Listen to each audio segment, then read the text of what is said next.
invitarles a que abran sus Biblias en el libro de Gálatas, capítulo 4.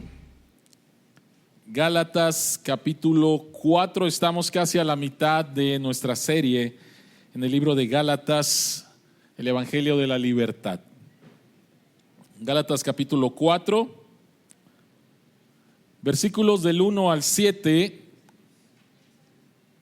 El mensaje del día de hoy se llama el Evangelio de la Adopción. El Evangelio de la Adopción. Esta es la palabra de Dios. En otras palabras, mientras el heredero es menor de edad, en nada se diferencia de un esclavo, a pesar de ser dueño de todo.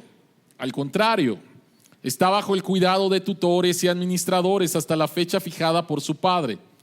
Así también nosotros, cuando éramos menores, estábamos esclavizados por los principios de este mundo. Pero cuando se cumplió el plazo, Dios envió a su Hijo, nacido de una mujer, nacido bajo la ley, para rescatar a los que estaban bajo la ley, a fin de que fuéramos adoptados como hijos. Ustedes ya son hijos de Dios. Dios ha enviado a nuestros corazones el espíritu de su Hijo que clama: Abba, Padre. Así que ya no eres esclavo, sino hijo. Y como eres hijo, Dios te ha hecho también heredero. Oremos. Padre que estás en los cielos, abre nuestros ojos, Señor, para ver las maravillas que hay en tu ley. Y que tu Espíritu Santo nos guíe a las verdades del Evangelio, las podamos creer y al creerlas, Señor, ser transformados. En el nombre de Jesús, en el nombre de Jesús oramos. Amén. Amén. Hace algunos años, una amiga mutua de Diana y de mí nos dijo que quería visitarnos y nos quería presentar a su novio. Entonces le dijimos: claro que sí, pasa a vernos, y estuvimos pasando un buen tiempo con ellos, conociéndolos. Conociendo al novio, a ella ya la conocíamos. Y de repente yo me levanto y este hombre se levanta también. Y empiezo a caminar hacia mi recámara y este hombre me sigue. Entro a mi recámara y este hombre me sigue. Y de repente en mis pensamientos es: ¿quién se cree esta persona para entrar en mi recámara? Yo apenas lo estoy conociendo. Yo no tengo una relación de confianza con esta persona. Me molestó y me salí inmediatamente de mi recámara, y obvio él también se tuvo que salir de mi recámara. Yo no tenía una relación con esta persona, apenas lo estaba conociendo. Cuando mi hijo estaba entrando a la adolescencia, de repente llega a la casa y me dice: ¿qué onda, papá? Y yo le digo: mi amor, por favor, ¿puedes venir? Yo sé que con tus amigos te llevas de esa manera y les dices: ¿qué onda? Pero ¿sabes qué, mi amor? Yo soy tu papá y la relación que tenemos no es para que tú me digas: ¿qué onda, papá? Cada vez que tú tienes una relación con alguien, te relacionas con esa persona de cierta manera y esa persona se relaciona contigo de cierta manera. Y para que una relación pueda florecer, para que una relación pueda crecer, cada persona tiene que saber cómo relacionarse con esa persona. En otras palabras, tú no te relacionas con tu jefe de trabajo como te relacionas con tus compañeros de trabajo. Tú no te relacionas con un amigo o amiga como si te relacionaras con tu esposo o con tu esposa. Tú no te relacionas con tus hijos como si ellos fueran tus jefes. Dependiendo de cada relación, hay una manera correcta en la cual nos debemos de relacionar. Y vuelvo a enfatizar, para que una relación crezca, florezca, es necesario que cada integrante de esa relación sepa cómo se debe de relacionar. Si tú estás casado y te relacionas con tu esposa como si fuera soltero, pues no está bien. O sea, no te puedes relacionar con ella como si fueras soltero. La pregunta más importante acerca de las relaciones es cómo nos tenemos que relacionar con Dios. ¿Cómo te relacionas con Dios? Y déjenme decirles que esta es una pregunta muy importante, porque hay personas que creen que tienen una relación con Dios. No la tienen. Tienen un Dios imaginario. Y hay personas que creen que Dios se relaciona con ellos, pero también es pura imaginación. Ahora, más triste todavía es que hay algunos cristianos que no saben cómo relacionarse con Dios. Estoy hablando de cristianos. Hay cristianos que no saben cómo relacionarse con Dios y no saben cómo Dios se relaciona con ellos. Y si yo no sé cómo relacionarme con Dios y cómo Dios se relaciona conmigo, por lo tanto no voy a crecer en mi relación con Dios. Y hay muchos cristianos estancados. Hay muchos cristianos tristes, hay muchos cristianos enojados, hay muchos cristianos que quieren tirar la toalla en su relación con Dios. Nunca han sabido cómo Dios se relaciona con ellos y por lo tanto cómo nos debemos de relacionar con Dios. Y eso es lo que va a hablar Pablo en Gálatas capítulo 4 versículos del 1 al 7 al tratar el tema de la adopción. Si yo digo adopción, ¿trae un pensamiento feliz a tu mente? ¿O trae algo que dices, no es algo tan bueno? Espero que cuando termine este mensaje, cuando escuches adopción, se convierta en algo precioso a tu mente. Porque si no eres hijo adoptado, tú no tienes una relación con Dios. Si tú no eres hijo adoptado, tú no tienes una relación con Dios. Así que Pablo va a hablar acerca de esto y va a mencionar dos cosas. En primer lugar, tienen ahí sus bosquejos, va a hablar acerca de los derechos de la adopción. Y durante mucho tiempo, estoy hablando de nosotros mexicanos, no tenemos una cultura de adopción y pensamos que la adopción son hijos de segunda categoría. No lo son. Y espero nuevamente que al terminar este mensaje tengas un concepto más claro y hermoso de lo que es la adopción. Entonces, número 1, los derechos de la adopción, y número 2, el poder de la adopción. De eso va a hablar Pablo en estos versículos para que podamos entender cómo Dios se relaciona con nosotros y cómo nosotros nos relacionemos con Dios para que nuestra relación crezca, nuestra relación florezca. Así que vayamos al punto número 1, los derechos de la adopción. Vean por favor los primeros 2 versículos. Pablo dice, en otras palabras, ¿cuáles otras palabras? ¿De qué está hablando Pablo? Bueno, tienes que irte al final del capítulo 3, lo que Fernando predicó la semana pasada. Y el capítulo 3 menciona y termina diciendo que somos herederos. Versículo 29.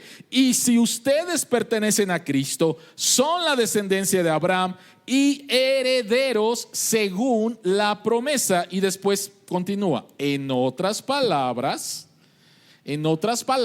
mientras el heredero es menor de edad, en nada se diferencia de un esclavo, a pesar de ser dueño de todo. Al contrario, está bajo el cuidado de tutores y administradores hasta la fecha fijada por su padre. Pablo va a explicar el tema de la adopción a través de algo que era muy común y relevante en la cultura grecorromana del tiempo de Pablo, pero no lo es para nosotros. Por eso lo tengo que explicar. Para ellos era algo muy relevante, muy actual. Si una persona tenía dinero e iba a dejar una herencia, lo que esta persona hacía era contratar un tutor o un administrador que iba a cuidar a su hijo hasta que su hijo al final recibiera la herencia. En la cultura grecorromana, o mejor dicho, especialmente en la cultura romana, un niño era cuidado, el heredero, regularmente el hijo mayor. El heredero era cuidado por un tutor desde que nace hasta los 14 años. Y después, desde los 14 años hasta los 26 años, era cuidado por un administrador o por alguien que se le llamaba el curador. Así que hasta los 26 años en el mundo romano, un heredero podía tener posesión de su herencia. Mientras tanto, Pablo dice, está poniendo este ejemplo, no había ninguna diferencia entre ser el heredero y ser un esclavo. ¿Por qué? Porque el tutor iba a estar bajo constante vigilancia del heredero. Es hora de levantarte, es hora de que vayas a comer, te tienes que poner esta ropa, es hora de que salgas, es hora de que regreses, es hora que te acuestes. Bajo una constante vigilancia. 15 años y todavía me dicen qué ropa me tengo que poner. Sí. 16 años y todavía me dices a qué horas tengo que regresar. Sí. Ese era el cuidado en ese tiempo. Y cuidaban a los herederos como si fueran niños chiquitos. Déjenme ponerles un ejemplo más actual. En 1999, en Inglaterra, el duque y la duquesa el nombre es raro, el duque y la duquesa de Northumberland ganaron un juicio en el cual su heredero, que tenía todo el derecho por la ley de recibir la herencia a la edad de 18 años, un jovencito de 18 años iba a recibir un castillo, iba a recibir 1 millón de libras esterlinas y cada año una ganancia de $500,000 de libras esterlinas a los 18 años. Por ley le correspondía eso. Sus papás dijeron no. ¿Por qué? Porque habían visto cómo algunos jovencitos de la realeza en Inglaterra se habían perdido al no saber cómo administrar tanta riqueza. Y lo que estos papás hacen es que van a la corte y la corte les favorece, y este jovencito hasta los 25 años iba a poder recibir toda su herencia. ¿Por qué lo hicieron los padres? ¿Para fastidiarlo? No, para cuidarlo. Ahora, este es el ejemplo que pone Pablo. La pregunta es, ¿qué significa? ¿Qué significa? ¿Por qué Pablo está poniendo este ejemplo? Vean por favor el versículo 3. Pablo dice, así también nosotros, ya explicó, ya puso el ejemplo. Así también nosotros, cuando éramos menores, estábamos esclavizados por los principios de este mundo. ¿Qué es lo que Pablo está diciendo aquí? ¿Cuáles son los principios de este mundo? La palabra principio significa poner una cosa al lado de otra en una fila, así como el abecedario. A, al lado está la B, al lado está la C, etcétera. Estos son los principios. Y lo que Pablo está diciendo es que si nos relacionamos con Dios a través de la ley, es como estar en la primaria, estar bajo el control. Así como el heredero estaba bajo el control del tutor y lo estaba guiando y tratándolo como un niño, Pablo dice que así nosotros, si queremos relacionarnos con Dios a través de la ley, es como si estuviéramos en la primaria. No estamos creciendo. No es la manera en la cual nos tenemos que relacionar con Dios. Y es interesante que él utiliza la misma palabra, principios de este mundo, en Colosenses 2:20. Dice, si con Cristo ustedes ya han muerto a los principios de este mundo, la misma frase de Gálatas, ¿por qué? como si todavía pertenecieran al mundo, se someten a preceptos tales como: no tomes en tus manos, no pruebes, no toques. ¿De qué está hablando Pablo? ¿Cuál es el problema? Han llegado gente a las iglesias en Galacia y les están diciendo: si tú quieres crecer en tu relación con Dios, utiliza la ley. Y Pablo le está diciendo no. Pablo les está diciendo no. No es la manera. ¿Por qué? Vean ahí mismo en Colosenses capítulo 2, el versículo 17. Dice: todo esto es una sombra de las cosas que están por venir. La realidad se halla en Cristo. Una sombra no se crea por sí misma. Una sombra necesita una realidad, y esta realidad proyecta la sombra. Y lo que Pablo está diciendo es: si tú quieres relacionarte con Dios a través de ¿qué es lo que tengo que hacer? ¿Qué es lo que no tengo que hacer? ¿Qué es lo que tengo que hacer? ¿Qué es lo que no tengo que hacer? Y si no lo hice, Dios está enojado conmigo. Y si lo hice, Dios está contento conmigo. Pablo está diciendo: no es la forma. Esa es una forma infantil de relacionarte con Dios, porque todas las leyes en el Antiguo Testamento son simplemente una sombra de la realidad, y la realidad es Cristo. Cristo es quien proyecta la sombra. Génesis capítulo 3, la caída. ¿Y qué es lo que dice Dios? Dios dice: yo voy a mandar a alguien que va a arreglar todas las cosas. Y esta es una sombra muy grande, pero no muy nítida. Éxodo capítulo 20. Dios nos da los 10 mandamientos y toda una serie de leyes para que el pueblo de Israel pudiera relacionarse con Él. Una sombra más pequeña y un poquito más clara. El libro de los profetas, Isaías capítulo 53. El siervo sufriente. Va a venir alguien que va a ir a la cruz y va a morir por todos nuestros pecados. Una sombra más pequeña, mucho más clara. Pero de repente llega la realidad y llega Cristo. Y como llegó Cristo, entonces la sombra, todo lo que apuntaba, todo lo que señalaba, ya fue cumplido. No necesito relacionarme con Dios a través de la ley del Antiguo Testamento. Los judíos tenían reglas muy específicas para relacionarse con Dios. ¿Dónde debemos de adorar a Dios? No donde tú quieras, tienes que ir a Jerusalén. Ahí está el templo. ¿Cómo puedo adorar a Dios? No como tú quieras. Hay unos animales específicos y estos animales tienen que ser sacrificados de manera específica. Eran demasiadas reglas.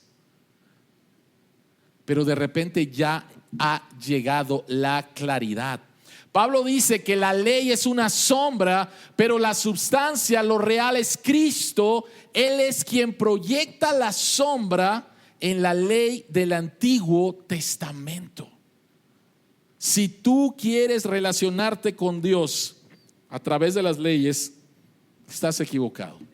O sea, si el día de hoy de repente alguien dice: leí la Biblia, leí el Antiguo Testamento, y de repente alguien se apareciera aquí con un corderito y me dijera: usted es el pastor, por favor, ¿puede sacrificar al cordero en mi lugar? Yo le diría: no has leído completamente la Biblia, estás bien equivocado. O sea, ¿cómo es que quieres traer esto? Ahora, déjenme otra vez decirles lo que dije casi al principio de esta serie. Hay iglesias el día de hoy, sé de familiares de algunos de ustedes que están en iglesias que se llaman judías, mesiánicas, donde ellos creen que si le dicen a Jesús Yeshua, y que si utilizan ciertas palabras en hebreo, y que si celebran ciertas fiestas y celebran las leyes dietéticas, son mejores cristianos. Y están engañados. Están completamente engañados. ¿Por qué? Vean lo que Pablo dice. Pero cuando se cumplió el plazo, Dios envió a su Hijo, nacido de una mujer, nacido bajo la ley, para rescatar a los que estaban bajo la ley, a fin de que fuéramos adoptados como hijos. Jesucristo, quien proyecta la sombra, nace de una mujer, nace bajo la ley. O sea, Jesucristo tenía que cumplir la ley y Él la cumplió perfectamente, desde ser circuncidado al 8º día. Y Jesucristo cumplió con toda la letra de la ley. Por lo tanto, quitó la ley que nos esclavizaba y condenaba. Y quiero ser bastante claro aquí, porque hay algunos que pueden malinterpretar esto. La ley no es el instrumento con el cual me relaciono con Dios. Número 1, para salvación, no puedes. Ya hemos hablado de eso, nadie puede cumplir con la ley. Y por lo tanto la ley me condena porque no puedo cumplirla. Número 2, si crees que como cristiano la manera en la cual te vas a relacionar con Dios es a través de cumplir la ley, estás equivocado otra vez. Porque Jesucristo la cumplió por ti. Y si tú estás en Cristo, entonces Dios te ve como cumplidor de la ley. Ya no eres un menor de edad, ya no eres un esclavo, ahora eres hijo. Es lo que está diciendo Pablo. ¿Para qué Jesucristo nació? Dice, para rescatar a los que estaban bajo la ley, a fin de que fuéramos adoptados como hijos. La palabra ahí, rescate, posiblemente en la Reina Valera, dice para redimirnos, y es lo correcto. Redimir significa rescate. Cuando un señor que tenía muchas posesiones, no tenía hijos, no tenía descendencia, él podía adoptar a un adulto, a un esclavo. Y esta persona, siendo un esclavo, era redimido, era rescatado y legalmente pasaba a una posición de hijo, en el cual era merecedor de todo, porque alguien lo hizo, alguien lo rescató. Y esto es lo que está diciendo Pablo. Jesucristo vino para rescatarnos, porque estábamos bajo la ley, estábamos esclavos, no podíamos cumplirla y estábamos condenados. Pero ahora somos hijos adoptados. Dios envió a su Hijo para redimirnos de la ley y ser adoptados como hijos e hijas de Dios, para relacionarnos con Él. Este es el punto. No a través de la sombra de la ley, sino por medio de quien proyecta la sombra, que es Jesucristo, quien es la realidad. Por lo tanto, depender de la ley en tu relación con Dios es como si un estudiante de doctorado fuera enviado a la primaria a aprender el ABC. Sí, lógico. Si tú quieres depender de Dios con base a la ley, está mal. Y aparte es como si un estudiante de doctorado fuera al kinder. Tristemente muchos de nosotros tratamos de relacionarnos con Dios de esta manera. Muchos de nosotros creemos que eso es lo que Dios quiere de nosotros. Tienes que hacer esto, tienes que hacer esto, tienes que hacer esto, tienes que hacer esto, tienes que hacer esto. Y cuando no lo hago, ¿qué pasa? Dios está enojado conmigo. No entendemos que nuestra relación con Dios ahora es como hijos, no como esclavo. John Wesley, el padre de la iglesia metodista, cuando fue a la Universidad de Oxford, él creó un club que se llamaba el Club Santo. Formaban parte de ese club su hermano Charles Wesley, uno que escribió himnos preciosos, y uno de los más grandes evangelistas que ha habido, que se llama Jorge Whitfield. ¿Saben lo que hacían en ese club? Se animaban a leer la Biblia, se animaban a ayunar, oraban, visitaban las cárceles para evangelizar y apoyaban a los niños pobres a través de ropa, alimento y educación. Qué tremendo, ¿no? Qué increíbles cristianos, alguien diría. Pero cuando cuando John Wesley mira hacia atrás, lo que él hacía en el Club Santo, él dijo lo siguiente: yo me veía a mí mismo como un sirviente de Dios en lugar de como un hijo de Dios. Tenía que evangelizar, tenía que ir a ir a la iglesia, tenía que orar, tenía que ayunar, era una carga, no era un deleite. ¿Y sabes qué es lo que hizo John Wesley?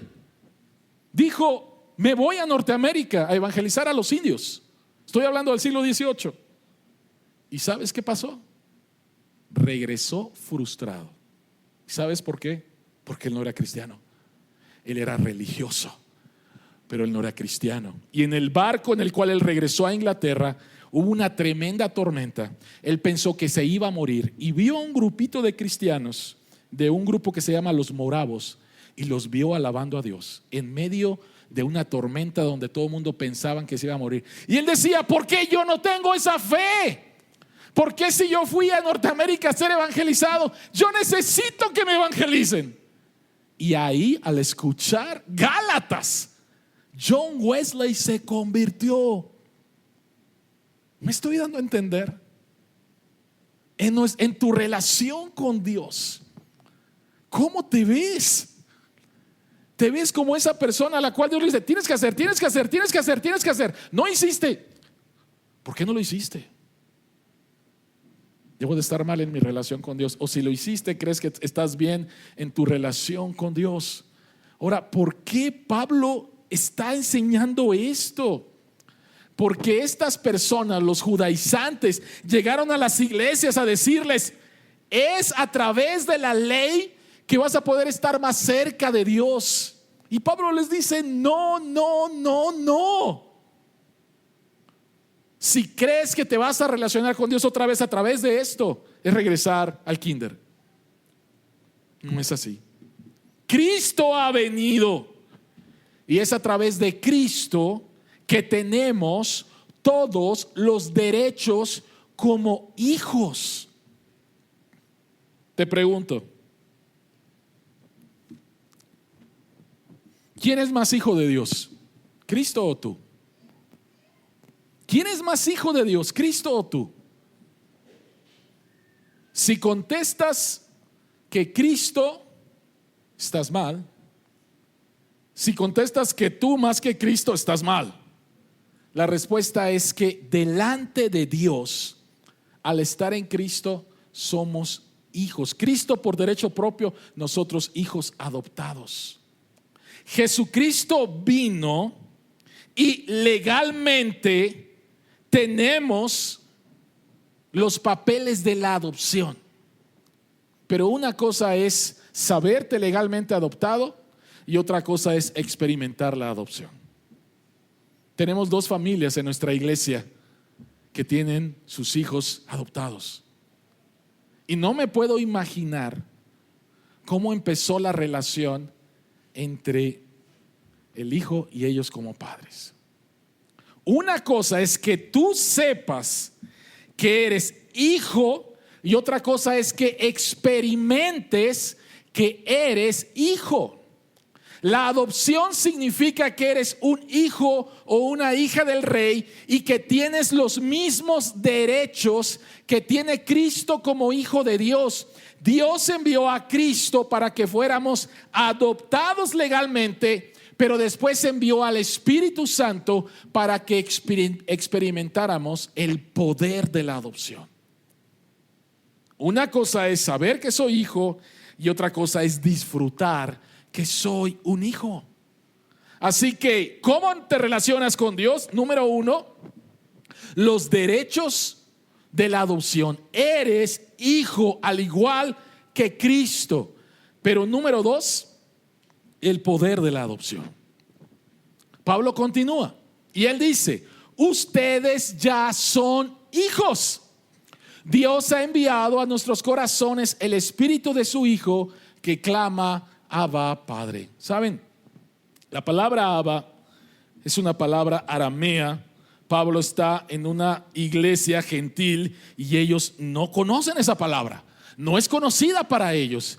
Pero Pablo les dice, ustedes pueden experimentar esta adopción porque no tan solo a través de Cristo son adoptados legalmente, sino que Dios envía su Espíritu Santo a tu vida para que lo experimentes y puedas decir, Abba, Padre. La palabra Abba es una palabra que significa querido papá.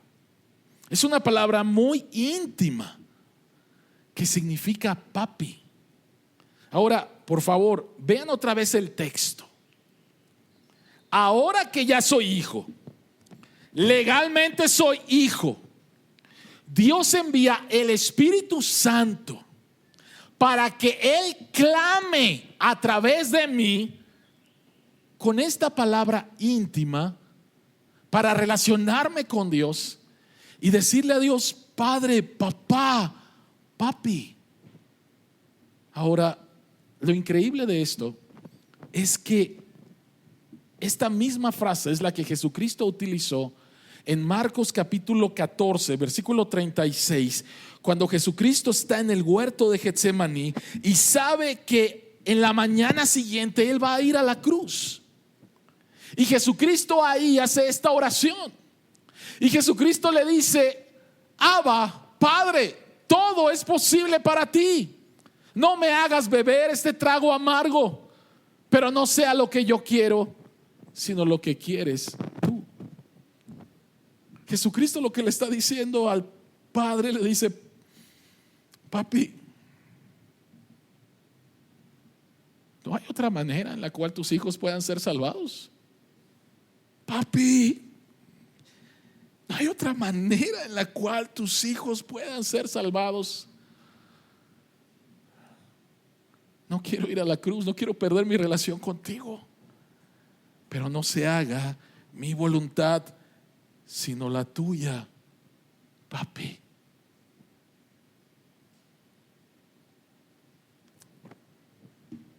¿Por qué es importante que no tan solo sepamos legalmente que somos hijos, sino que experimentemos que somos hijos? ¿Por qué es importante? ¿Alguna vez tu hijo se ha relacionado contigo llamándote por tu nombre? ¿Me estoy dando a entender? De repente estás en una reunión con los amigos de trabajo y todo, y tu hijo escucha que te dicen Jericó, o sea, así me llamo, ¿no? Jericó. Pero de repente se suben al carro y la hija de Jericó, en lugar de decirle papá, le dice Jericó. ¿Alguna vez te ha pasado? Sara, que le dices a tu papá, no papá, Andrés. Suena raro para los papás que nuestros hijos nos llamen por nuestro nombre. Para nuestros hijos puede ser un motivo así como de broma. No creo que sea falta de respeto, pero en ese momento debemos de parar a nuestros hijos. Nuestros hijos tienen que entender que hay una manera muy diferente en la cual ellos se relacionan con nosotros a través de la palabra papi, a través de la palabra papá. Hay personas que me conocen como Marco y que se relacionan conmigo a través de ese nombre. Pero una persona que me llame Marco no tiene el privilegio de que yo le haya pagado su carrera universitaria. Una persona que me llama Marco no tuvo el privilegio de que cada noche su papá o su mamá estuvieran con él cantándole, leyendo las escrituras. Una persona que me llama Marco no tiene el privilegio que le pague vacaciones ni que venga conmigo a vacacionar. Una persona que me dice, oye Marco, ¿puedes venir conmigo? ¿Puedes venir ahorita conmigo? Yo le voy a decir, no lo sé, déjame ver. Pero si mi hijo me dice, papi, ¿puedes venir a ayudarme? Yo dejo todo y voy a buscar a mi hijo, porque mi hijo me acaba de decir, papi, papá. ¿Ven lo que Dios está diciendo? Dios está diciendo, no tan solo quiero que sepas que tienes todos los derechos como hijo, quiero que lo experimentes. Y para que lo experimentes, te quiero dar esta palabra íntima, esta palabra muy importante. Me puedes llamar papá. Miren, tengo que ser bien claro aquí, porque posiblemente para algunos no es impactante lo que estoy diciendo. Nadie, ningún ser humano, por el hecho de haber nacido en este mundo, tiene el derecho de llamarle a Dios papá. Ningún ser humano. Algunos piensan que sí. No es cierto, es un engaño. Nadie nace siendo hijo de Dios. Juan capítulo 1, versículo 12. Mas a los que lo recibieron, a los que creen en su nombre, Dios les da la potestad, el derecho de ser llamados ¿qué? Hijos de Dios. El único que tiene derecho de llamar a Dios Padre es Jesucristo. Y si tú estás en Cristo, entonces se te ha dado el privilegio de llamarle a Dios Padre. Pero no tan solo llamarle. Miren, Dios no tan solo nos da el derecho de llamarle, de que le llamemos papá, ¿no? Sino Dios nos da el Espíritu Santo para casi obligarnos a decirle papá. Acabo de decir que tenemos 2 familias aquí en la iglesia que tienen hijos adoptados. No me puedo imaginar si el hijo adoptado solamente le llamara a su papá por su nombre.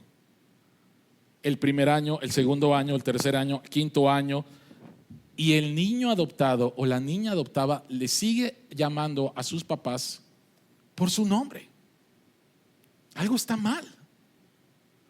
Pero no me puedo imaginar lo que estas familias sintieron la primera vez que te dijeron mamá, que les dijeron papá. No me puedo imaginar el sentir lo que escucharon.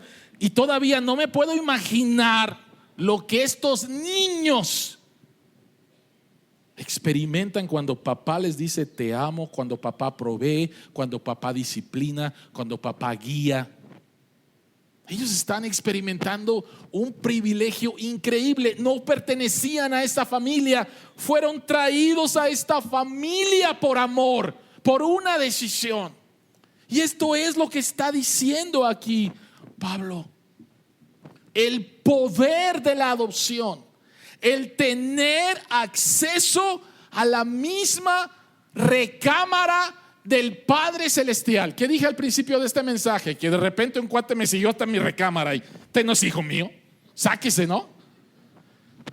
Pero mi hijo sí puede entrar a mi recámara, y mi hijo se puede subir a la cama, y mi hijo se puede acostar conmigo, y mi hijo me puede abrazar.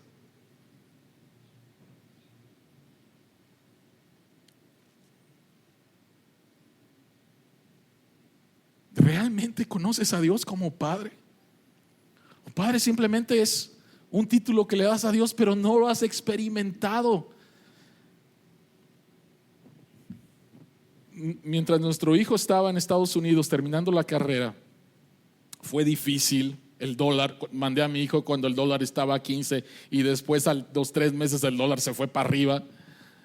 Y hubo muchos momentos difíciles tanto para él como para nosotros, hablando de economía. Pero cuando mi hijo me llamaba y me decía, oye papá, me hace falta esto, yo veía la manera en la cual proveerle.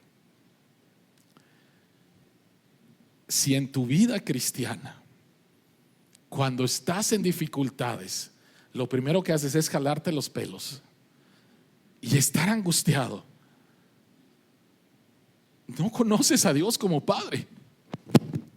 Porque la idea es que lo conozcas, que corras a Él y que clames, Abba, Padre, mírame, escúchame, estoy aquí, Señor, necesito esto.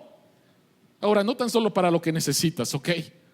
Porque también sería horrible que solamente tu hijo te buscara por lo que necesitas, sino también qué bendición el poder decir, wow, no te conocía y eres grande, no había experimentado tu amor y tu amor es mucho más profundo de lo que yo había pensado, qué increíble padre eres.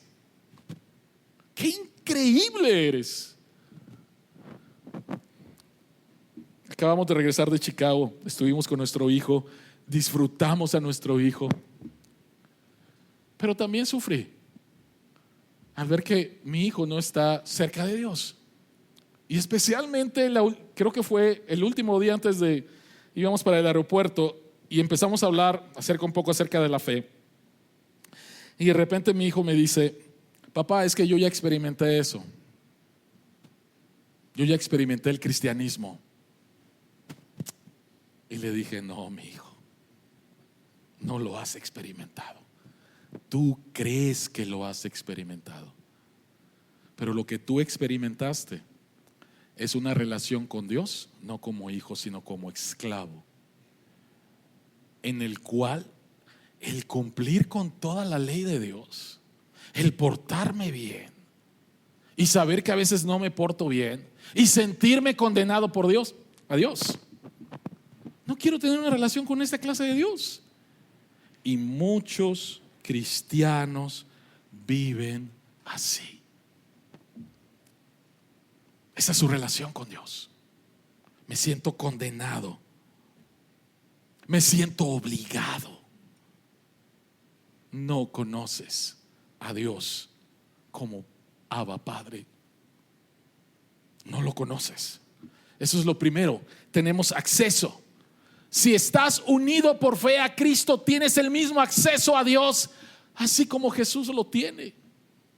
Esto debe de revolucionar tu vida. Tienes el mismo acceso.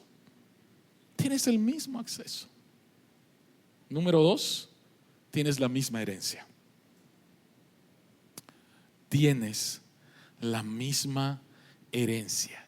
Así que ya no eres esclavo, sino hijo. Y como eres hijo, Dios te ha hecho también heredero. ¿Qué significa esto? ¿Qué significa esto? Nuevamente, estamos hablando de que en esa cultura el hijo mayor, no el menor, no las mujeres, el hijo mayor era el que recibía la herencia. Y cuando alguien lee esto, pudiera pensar, aquí hay insensibilidad de género. Aquí la Biblia está tratando mal a las mujeres. ¿Sabes qué? Es todo lo contrario. Completamente lo contrario. Tim Keller comparte que una mujer de su iglesia que había nacido en una familia no occidental y en una familia muy tradicional, cómo este pasaje cambió su vida en su relación con Dios. Esta mujer, como acabo de decir, nació en una cultura no occidental, en una cultura muy tradicional, donde solamente el hijo mayor iba a recibir herencia.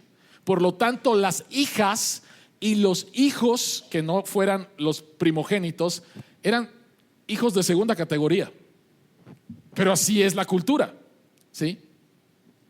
Y cuando esta mujer leyó el final de Gálatas capítulo 3, donde delante de Dios no hay judío, ni griego, ni hombre, ni mujer, ni esclavo, ni libre, sino que todos somos uno en Cristo, esta mujer comprendió, le cayó el 20 de que como mujer iba a recibir lo que su padre aquí en la tierra no le iba a dar nunca por la cultura, pero que su Padre Celestial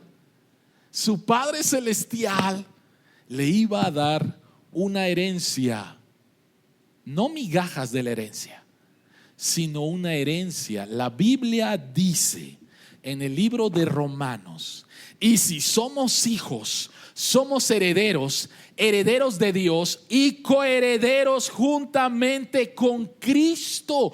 Dios me va a dar la misma herencia que le va a dar a Cristo. ¿Lo puedes creer? Este texto no es insensibilidad de género, es todo lo contrario, es revolucionario. Revolucionario completamente. Tu adopción dice que eres amado como Jesús es amado por el Padre. Tu adopción te dice que recibes el mismo honor que Jesucristo recibe del Padre. Este es mi Hijo amado en el cual me complazco. Tu adopción dice que recibirás un cuerpo libre de corrupción y de pecado, así como Cristo lo tiene. Y que tendrás vida eterna, así como Cristo lo tiene. No tan solo tenemos acceso así como Cristo, sino que vamos a poseer la misma herencia que Cristo. La sorprendente conclusión de la adopción es que Dios ahora nos trata como si hubiéramos hecho todo lo que Jesús ha hecho. Nos podemos acercar a Dios como si fuéramos fieles, hermosos y heroicos como Jesús mismo. Somos herederos con Él.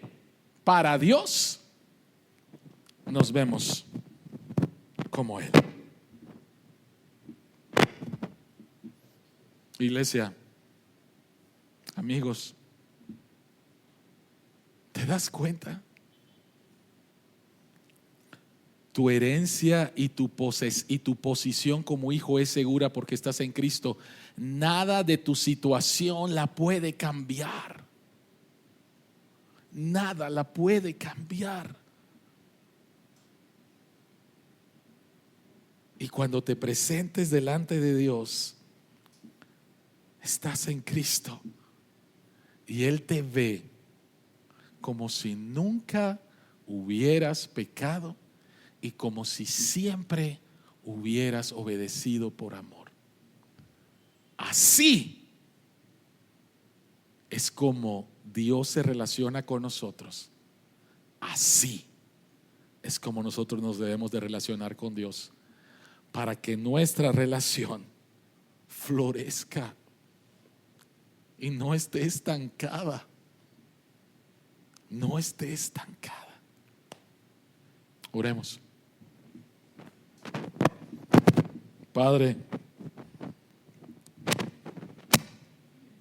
qué bendición llamarte así. Qué bendición llamarte así. Te pedimos, Señor, que nos ayudes a entender cada vez más y más lo que esto significa. Que en Cristo, al ser adoptados, tenemos todos los derechos, así como Jesucristo los tiene. Que tenemos todo el acceso, así como Jesucristo lo tiene. Y que tenemos toda la herencia, así como Jesucristo lo tiene. Ayúdanos, Señor, a poder entender esto para crecer en nuestra relación contigo y ser transformados en santidad en esta relación contigo. Padre, al venir a tu mesa en unos momentos más y celebrar el sacramento, al venir a tu mesa como hijos e hijas amados, ayúdanos, Señor, a deleitarnos en ti y en el privilegio de llamarte Padre. En el nombre de Jesús. Amén.